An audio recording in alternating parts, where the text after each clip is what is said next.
La batalla de las Ardenas iba a ser la última jugada maestra de Hitler, su apuesta final para cambiar el rumbo de la guerra. Mas en los helados bosques de las Ardenas, sus ejércitos se toparon con algo para lo que nunca estuvieron listos.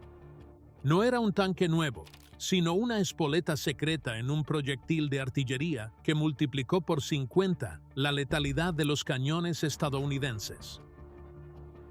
Los supervivientes alemanes susurraban que los proyectiles tenían ojos.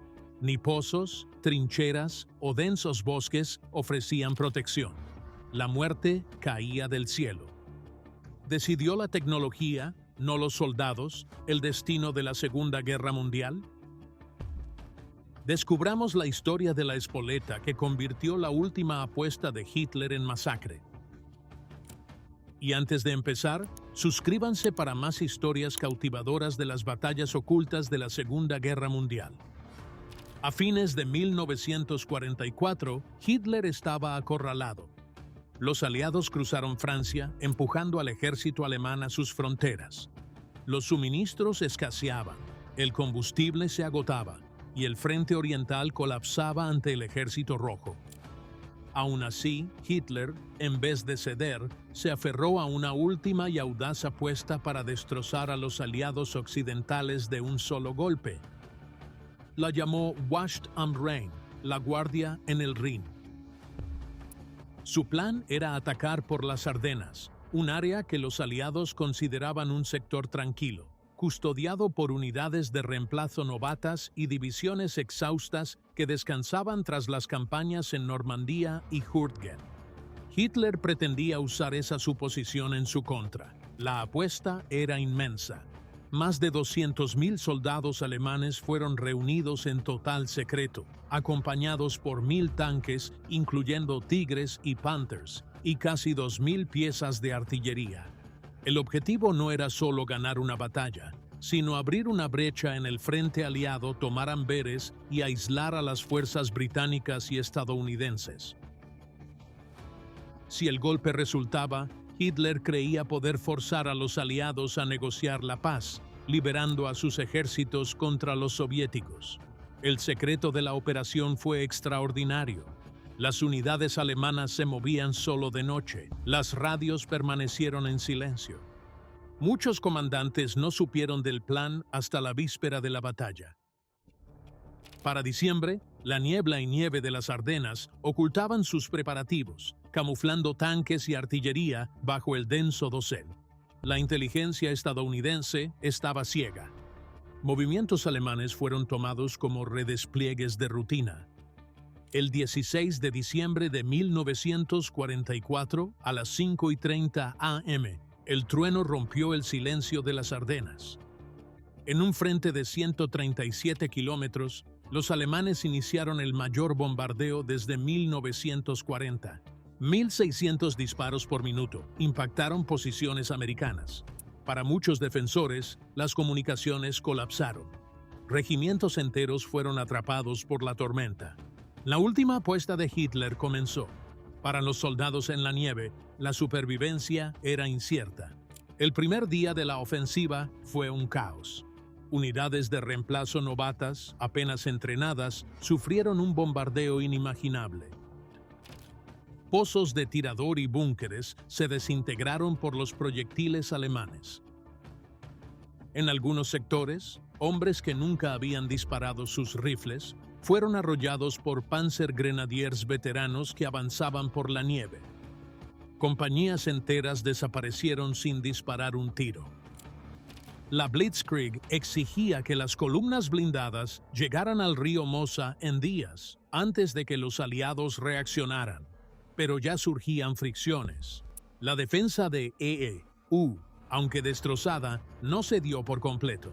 Pequeños grupos se aferraban a cruces como Sen, Bit y Bastoña, resistiendo contra fuerzas abrumadoras. Estos focos de resistencia desviaron unidades alemanas, perdiendo tiempo valioso. En esta confusión, el coronel Oskar Alfred Axelsson, jefe del 406º Grupo de Artillería, se destacó. Sus cañones apoyaban al 38º Escuadrón de Caballería, unidad de reconocimiento, que encaraba un avance que amenazaba con aniquilarlos. Axelson sabía que la artillería normal no bastaría. El enemigo avanzaba con infantería y blindados, y los estadounidenses no tenían reservas para detenerlos. Si la línea cedía aquí, el camino al interior estaba abierto. En ese momento, con la situación al borde del colapso, Axelson tomó una decisión que alteraría el curso de la batalla. Desobedeciendo las órdenes, se aprestó a usar un arma tan secreta que ni sus artilleros entendían qué manejaban. Dentro de ciertos proyectiles, una espoleta, no más grande que una lata de café, ocultaba tecnología tan secreta como la bomba atómica. Por primera vez en combate, la espoleta de proximidad estaba a punto de ser disparada. Lo que empezó como un acto de desesperación pronto cambiaría la naturaleza de la guerra. El arma del coronel Axelson parecía, a simple vista, un proyectil de artillería común. Pero dentro de su punta, lejos de la vista de los soldados rasos, se encontraba uno de los secretos mejor guardados de la Segunda Guerra Mundial. Se llamaba la espoleta de proximidad, un dispositivo tan revolucionario que los líderes aliados pusieron su seguridad al mismo nivel que el Proyecto Manhattan. Si era capturada intacta, habría cambiado el rumbo de la guerra. El principio era engañosamente simple. Los proyectiles de artillería tradicionales explotaban al impactar. Su poder se desperdiciaba si erraban por poco. La espoleta de proximidad lo cambió. Dentro, oculto, había un transmisor de radar en miniatura capaz de detectar la cercanía del proyectil a un objeto, ya fuera el suelo, un árbol o un grupo de soldados. En el instante exacto en que la señal regresaba con fuerza máxima, la espoleta detonaba el proyectil en el aire. En lugar de que los fragmentos se dispersaran inútilmente, llovían en un cono de destrucción, abarcando mucha más área y alcanzando a soldados que se creían seguros en sus pozos de tirador o trincheras. La ciencia detrás de esto era asombrosa. Un proyectil debía sobrevivir al ser disparado por un cañón, un impacto de más de 20.000 veces la fuerza de la gravedad, temperaturas superiores a los 3.000 grados en el cañón y el frío glacial de las grandes altitudes. La electrónica minúscula no debía romperse ni fallar, debía funcionar perfectamente siempre. Los tubos de vacío, del tamaño de un puño en radios, se redujeron al tamaño de gomas de borrar. Ampollas de vidrio dentro de cada espoleta se rompían al disparar, activando circuitos en vuelo. Era un radar reducido a su mínima expresión, pero lo suficientemente robusto como para soportar la brutalidad del combate. A fines de 1944, la industria de EEUU resolvió la espoleta de proximidad estaba lista y en las Ardenas demostraría su valor. La espoleta de proximidad no fue solo invención, sino industria. En 1940, al proponerse la idea, muchos científicos dudaron de su posibilidad. ¿Cómo sobrevivirían esos componentes al impacto de la artillería? Sin embargo, bajo el liderazgo del Dr. Merle, Tube en Johns Hopkins, un equipo de físicos e ingenieros se negó a la derrota.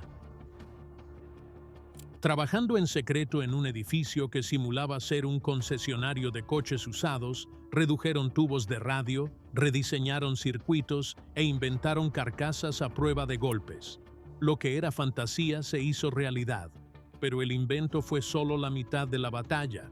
Para usar la espoleta, EEUU requería una producción masiva nunca antes vista para algo tan complejo. Más de 100 empresas se incorporaron al programa.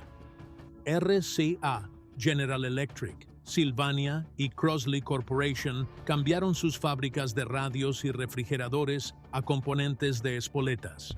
Las líneas de montaje, antes dedicadas a bienes pacíficos, ahora producían miles de pequeñas unidades de radar al día. Las mujeres, gran parte de la fuerza laboral, trabajaban 12 horas bajo secreto. Muchas nunca supieron lo que construían, solo que cada soldadura y sello de vidrio debía ser perfecto. Cada componente se inspeccionaba con microscopio y cada espoleta se rastreaba por número de serie. Si una fallaba, el error se seguía hasta su origen en la línea. El coste fue asombroso, más de $1.000 millones de guerra, superado solo por el proyecto Manhattan. Aún así, la recompensa fue extraordinaria. En diciembre de 1944, las fábricas estadounidenses producían 40.000 espoletas de proximidad al día. Mientras tanto, en el Atlántico, ingenieros alemanes exploraron ideas similares en 1940.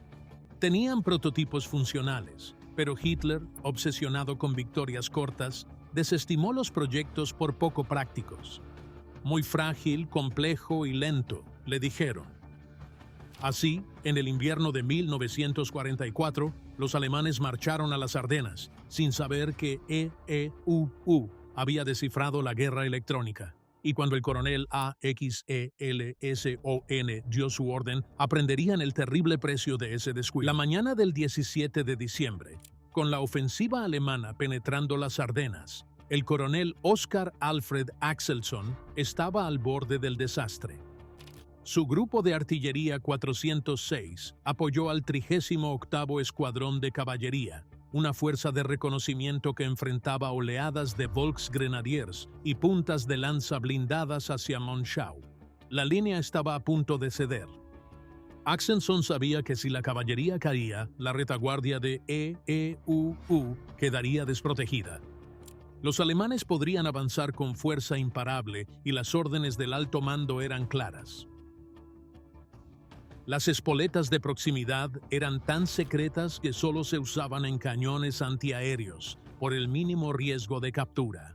Si una caía en manos alemanas, podrían revertir su ingeniería y desatarla contra bombarderos aliados. Pero Axelson no veía otra opción. Sus hombres estaban a punto de ser arrollados. Duda se cernía en el aire gélido.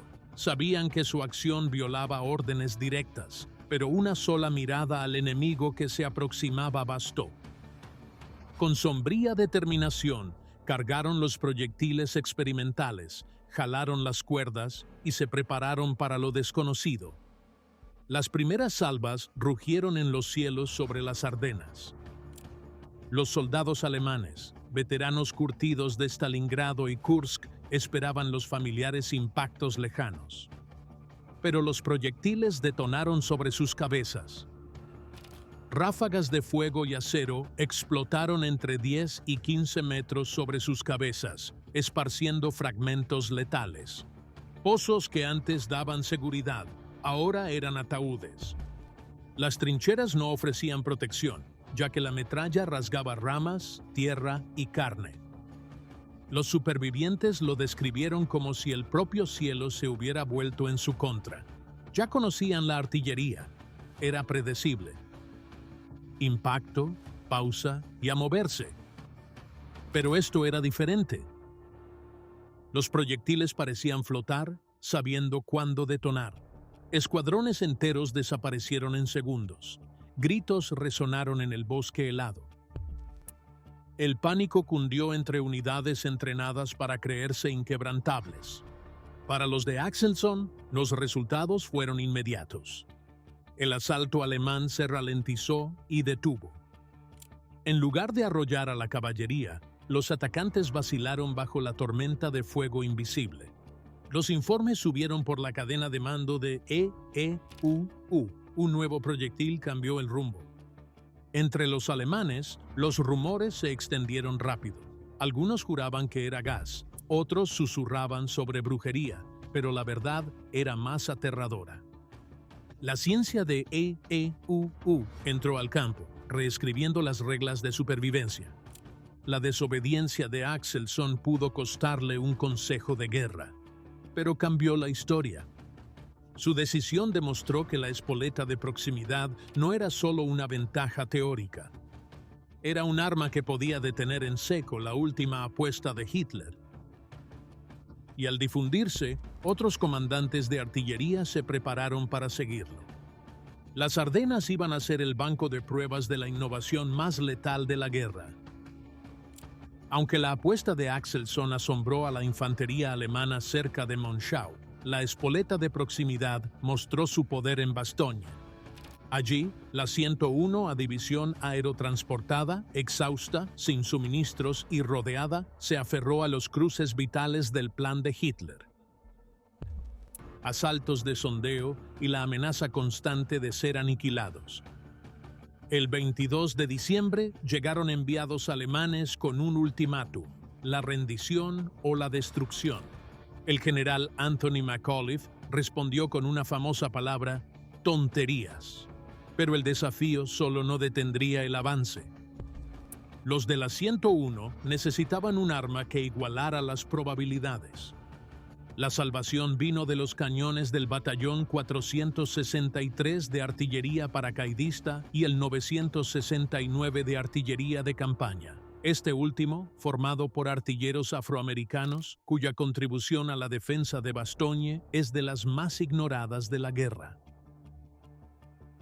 Por días, estos artilleros soltaron miles de proyectiles con espoletas de proximidad.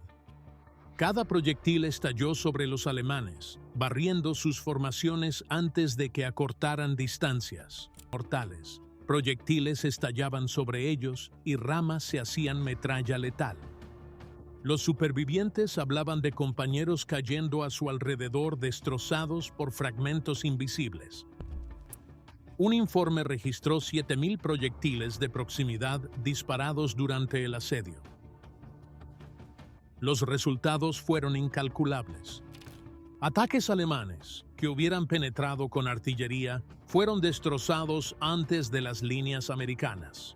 Los soldados, que antes confiaban en el número y la determinación, eran aniquilados por explosiones invisibles que los seguían donde se ocultaran. El efecto psicológico fue igual de decisivo. Veteranos alemanes, confiados en trincheras y muros, hallaron que ninguna defensa era segura. Pozos de tirador no ofrecían protección y edificios se desmoronaban bajo explosiones aéreas. Los sobrevivientes juraban que los proyectiles los cazaban, estallando donde se agazapaban. El terror cundió en las compañías. Los ataques flaquearon no solo por las bajas, sino porque los soldados se negaban a avanzar hacia zonas letales donde el aire mismo los traicionó. Dentro de Bastogne, el efecto fue electrizante. Los paracaidistas, al borde del colapso, vieron que tenían un arma que igualaba las fuerzas. La espoleta de proximidad les dio confianza para resistir, incluso ante un número abrumador. El desafío de McAuliffe no era simbólico. Fue respaldado por la ciencia, el acero y artillería incesante. Cuando el tercer ejército de Patton finalmente rompió el cerco el 26 de diciembre, los defensores emergieron como héroes que resistieron la furia de Hitler, no como guarnición derrotada. Historiadores concluyeron que sin la espoleta de proximidad, Bastogne habría caído. Su defensa fue el punto de inflexión de la campaña de las Ardenas. La espoleta secreta se había probado en las peores circunstancias. Bastogne no se mantuvo por suerte. Resistió gracias al coraje de los hombres y un arma que hizo del cielo un campo de exterminio. Mientras Bastogne atraía la atención, otro frente en las Ardenas fue el cementerio de la élite de Hitler. En la cresta de Elsenborn, las divisiones 2 y 99 se atrincheraron en suelo helado sin ceder. Enfrente, el sexto ejército Panzer de las SS, liderado por la división Leibstandarte Adolf Hitler, orgullo de las Waffen-SS. Los alemanes lanzaron sus mejores tropas y blindados contra la cresta, buscando las carreteras vitales. 3 días, tormentas de nieve, oleadas de soldados de las SS subiendo laderas. Los estadounidenses respondieron con un trueno. Más de 160.000 proyectiles cayeron sobre esas crestas en 72 horas.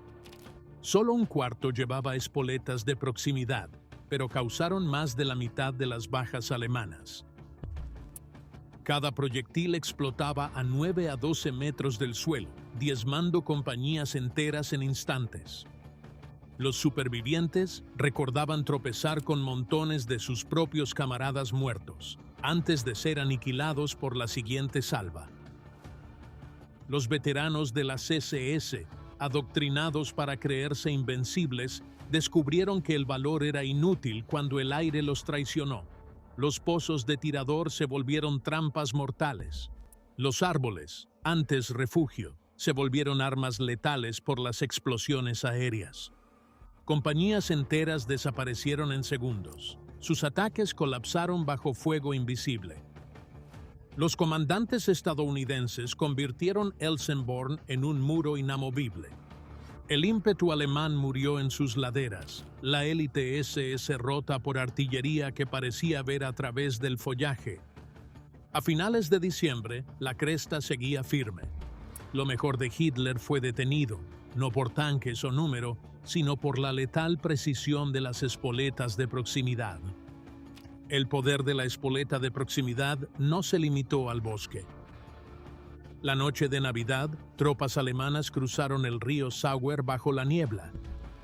Creyéndose ocultos, avanzaron sobre el hielo, mas los artilleros estadounidenses cargaron proyectiles de proximidad.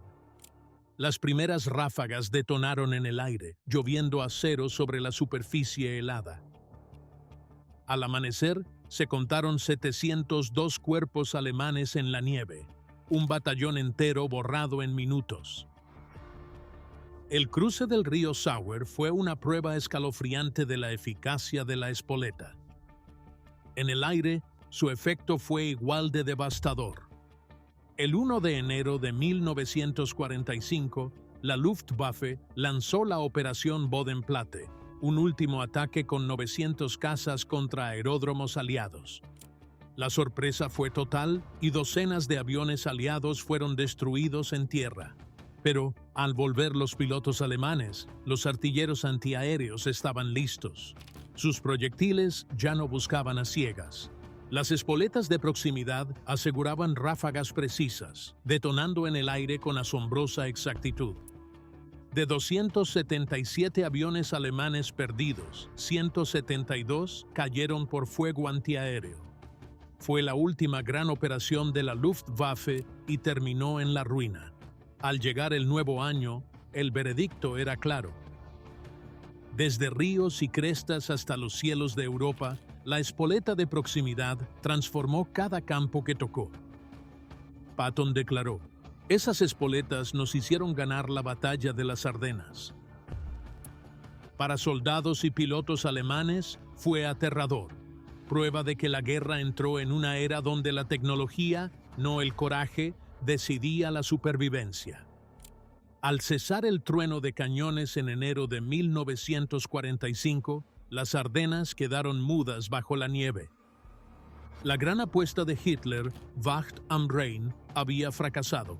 Sus ejércitos avanzaron 50 kilómetros al máximo, pero el costo fue catastrófico. Más de 100.000 bajas alemanas, decenas de miles de vehículos y tanques abandonados, y las últimas reservas reales del Reich agotadas. Para los estadounidenses, el coste también fue abrumador. 75.000 bajas, con 19.000 muertos. Sin la espoleta de proximidad, la carnicería habría sido mucho mayor. Los informes del frente contaban la misma historia. En Bastogne, Elsenborn Ridge, el río Sauer e incluso en la Operación Bodenplatte, los proyectiles de proximidad multiplicaron la potencia de fuego de EE-UU. Aunque fracción de artillería, estudios revelaron que causaron más del 60% de bajas alemanas en las Ardenas. Una sola batería con estas espoletas podía detener regimientos enteros. Una salva podía aniquilar a una compañía. Ya no era solo fuego masivo. La precisión en el cielo del campo de batalla era clave. Los oficiales alemanes lo admitieron. El mariscal de campo von Rundstedt la llamó decisiva. El general Manteuffel confesó que sus veteranos entraban en pánico al detonar los proyectiles en el aire, pues ni un pozo ni el bosque los protegían. Por primera vez, la WEHRMACHT no temía al hombre de enfrente, sino a la inteligencia oculta en un proyectil. Las consecuencias se extendieron más allá del campo de batalla. El programa costó más de $1.000 millones, solo superado por el Proyecto Manhattan. pero su impacto remodeló la guerra. La miniaturización de los tubos de vacío, la precisión de la producción en masa y la idea de armas que toman sus propias decisiones sentaron las bases para los misiles guiados, las bombas inteligentes y la guerra electrónica moderna. Esos tubos de cristal, creados en secreto, luego impulsarían satélites y la exploración espacial. Pero en el invierno del 44-45, nada de eso importaba a los jóvenes que lucharon y murieron en las Ardenas. Para los soldados alemanes, los bosques eran mataderos donde el aire los traicionó. Para soldados de EEUU fue salvación, arma que cambió el rumbo y aseguró su supervivencia. La batalla de las Ardenas mostró que el valor aún importaba, pero la tecnología ya escribía su capítulo en la historia bélica. La guerra moderna había llegado.